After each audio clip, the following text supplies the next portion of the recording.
आता पुढच्या बातमीकडे वळतोय. गदी माडगुळकरांचं घर खासगी बिल्डरला विकण्याचा घाट असल्याचा आरोप नातू सुमित्रा माडगुळकरांनी नातेवाईकांवर केलाय. गदी माडगुळकरांचं पुण्यातील निवासस्थान पाडण्यास नातू सुमित्रा माडगुळकर यांनी विरोध केलाय.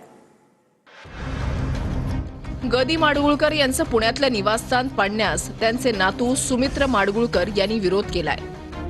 गदिमांची वास्तू खासगी बिल्डरला विकण्याचा डाव असल्याचा आरोपही सुमित्रा माडगुळकरांनी केलाय.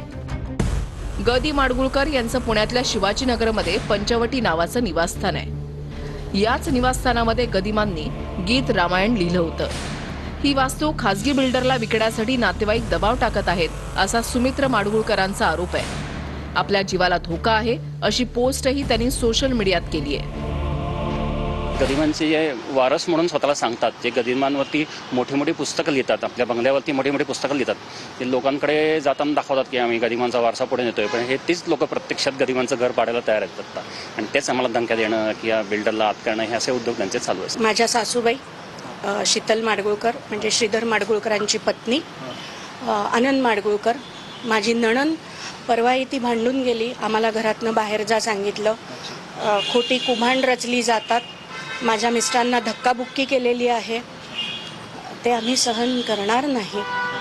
ही गदिमांची वास्तू आहे. आम्ही प्राणापलीकडे जपणार. गदिमा आमचं महाराष्ट्राचं देशाचं वैभव आहे. त्यांच्या असलेल्या सर्व वास्तू आणि त्यांच्या कुठल्याही मिळकतीवर अन्याय न होणं हे पाहणे आमची जबाबदारी आहे. मी त्यांच्या कुटुंबाशी संपर्क साधून जो कायदेशीर मार्ग न्यायिक असेल तो घेईल.